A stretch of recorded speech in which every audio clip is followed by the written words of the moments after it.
Pardon.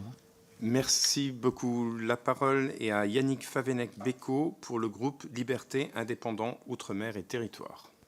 Merci, Monsieur le Président. Merci, messieurs, pour vos exposés et vos réponses passionnantes, parfois inquiétantes. Je voudrais aborder le sujet de l'utilisation de l'intelligence artificielle, parce que toutes les grandes puissances ont pris conscience du potentiel de l'intégration de l'IA dans les systèmes de défense, par exemple en matière de ciblage, de renseignement ou d'aide à la décision.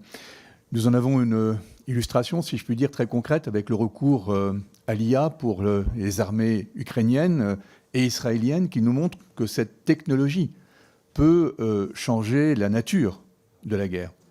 Quels sont, selon vous, les enseignements que nous pouvons tirer de l'utilisation de l'intelligence artificielle dans les conflits en Ukraine et au Moyen-Orient? Je pense notamment au risque de prolifération auprès d'acteurs malveillants, étatiques ou non étatiques, ou encore à la question de la réduction du contrôle exercé par l'humain. Je vous remercie. Alors, je vais essayer de faire vite. Sur l'IA, d'abord, l'IA, c'est dual. Ça, c'est la première chose. C'est vrai qu'on utilise l'IA dans le militaire, mais l'IA, c'est dual. Quand on parlait de questions technologiques, il faut vraiment au niveau européen qu'on fasse attention, parce que c'est aussi lié au numérique, et donc qu'on ne prenne pas de retard sur toutes ces questions d'IA. C'est extrêmement important. Hein. Après, sur le risque du contrôle humain, j'ai envie de dire, oui,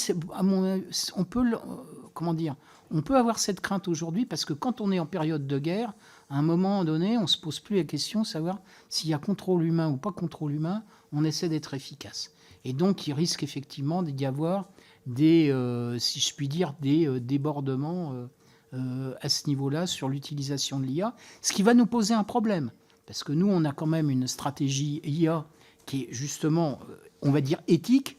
À un moment, est-ce que on franchit les barrières de l'éthique tout simplement parce que les autres l'auront franchi, avec les risques sur l'IA, naturellement, de violer le droit humanitaire, parce que c'est ça la question qui est derrière. Merci, monsieur le député, pour votre question. Je me permettrai de vous indiquer les travaux de mes jeunes collègues Amélie Ferré, Laure de Roussy-Rochegonde et Benjamin Pajot sur ces sujets, avec des publications récentes. Les travaux d'Amélie Ferré soulignant les erreurs de ciblage de Tsahal, de l'ordre de plus de 10%. Donc c'est évidemment un élément très important. Sur les travaux de Laure de Roussy, insiste effectivement sur la manière dont c'est intégré par les forces armées et les modes à la fois le reste de ce que dit Jean-Pierre, de contrôle humain.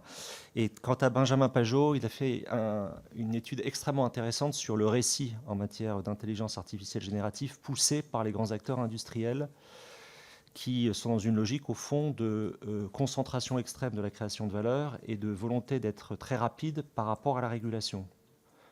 Cette rapidité consiste à avoir un discours disant que la régulation empêche l'innovation. Et pour contrecarrer ces efforts de régulation, la menace chinoise est volontiers agitée.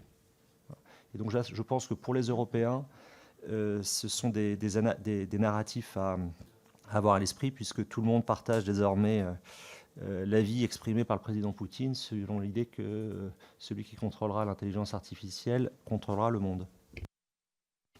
Merci. La parole